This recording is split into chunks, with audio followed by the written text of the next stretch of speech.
बहुत समय पहले की बात है। एक हरे भरे गांव में तरह तरह के जीव जंतु रहते थे। वहीं पर एक टिड्डा और एक चींटी का भी परिवार रहता था। दोनों की सोच और जीवन जीने का तरीका बिल्कुल अलग था। टिड्डा हमेशा मौज मस्ती में डूबा रहता और चींटी मेहनत, धैर्य और चतुराई से अपना जीवन जीती थी। यह कहानी केवल दो प्राणियों की नहीं, बल्कि मेहनत और आलस्य, ईमानदारी और चोरी, भविष्य की सोच और लापरवाही की भी कहानी है। टिड्डा सुबह उठते ही गांव के खेतों में कूदता फांदता घूमने निकल जाता। उसे गीत गाने का बहुत शौक था। धूप हो, बारिश हो या ठंडी हवाएं, वह हमेशा अपने पंख बजाकर गुनगुनाता रहता। जब चींटियां अपने छोटे छोटे दानों को ढोकर घर ले जातीं, तब टिड्डा उन्हें देखकर हंसता और कहता, अरे छोटी छोटी चींटियों, तुम लोग क्यों दिन रात मेहनत में लगी रहती हो?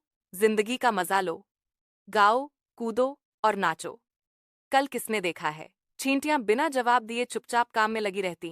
चींटी स्वभाव से बहुत चतुर और समझदार थी।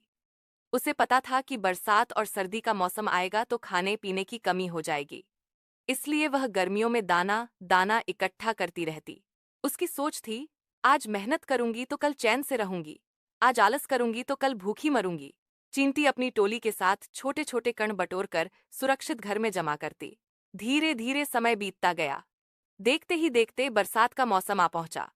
खेतों में हरियाली तो थी, परंतु लगातार बारिश के कारण बाहर निकलना मुश्किल था। चींटी और उसका परिवार अपने घर में आराम से जमा किए अन्न पर गुजर बसर कर रहे थे। वहीं दूसरी ओर टिड्डा भूखा प्यासा भटक रहा था।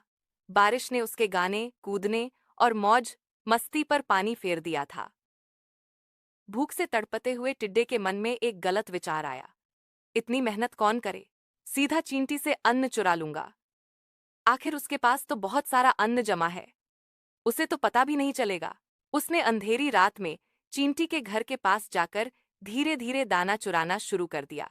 शुरुआत में उसने बहुत सावधानी से चोरी की। एक दो दाने लेता और भाग जाता। चींटी को कुछ समझ नहीं आता, लेकिन धीरे धीरे उसका लालच बढ़ता गया और वह रोज चोरी करने लगा। चींटी चतुर थी। उसे जल्दी ही अंदाजा हो गया कि उसके भंडार से अन्न गायब हो रहा है। उसने सोचा, यह जरूर कोई चालाक चोर कर रहा है, मुझे इसे सबक सिखाना होगा। चींटी ने अपनी टोली से कहा, आज रात हम सब जागेंगे और देखेंगे कि कौन चोरी करता है। यदि यह टिड्डा है तो उसे मेहनत का महत्व सिखाना ही होगा। जैसे ही रात हुई, टिड्डा आया और चुपचाप दाने चुराने लगा। लेकिन इस बार चींटियां सतर्क थीं। उन्होंने तुरंत टिड्डे को पकड़ लिया। टिड्डा गिड़गिड़ाने लगा, मुझे माफ कर दो, मैं भूखा हूं, मुझे जीने के लिए अन्न चाहिए, मैं मेहनत नहीं कर सका, कृपया मुझे छोड़ दो। चींटी बोली, तुमने मेहनत नहीं की, यह तुम्हारी गलती है, लेकिन चोरी करना तो और भी बड़ा पाप है। हम मेहनत से अन्न जुटाते हैं और तुम बिना मेहनत के उसे छीनना चाहते हो, यह अन्याय है। चींटी ने टिड्डे को दंड देने के लिए एक योजना बनाई। उसने कहा, अगर तुम सच में भूखे हो और जीना चाहते हो तो हमारी मदद करो, मेहनत करो, दाने जुटाओ, तभी तुम्हें भोजन मिलेगा। टिड्डा मजबूर होकर चींटियों के साथ काम करने लगा।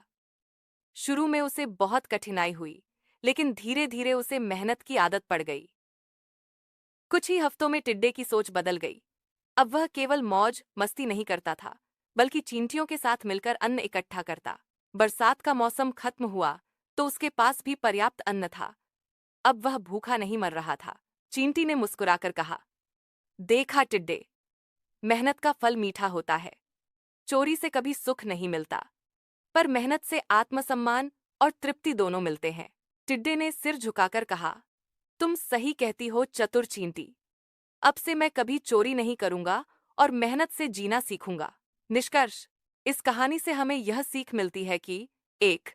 आलस्य और मौज मस्ती से जीवन नहीं चलता। 2. मेहनत करने वाले को कभी भूखा नहीं रहना पड़ता। 3. चोरी और छल से कुछ समय का लाभ तो मिल सकता है, लेकिन अंततः नुकसान ही होता है। 4. भविष्य की सोच और तैयारी बहुत जरूरी है।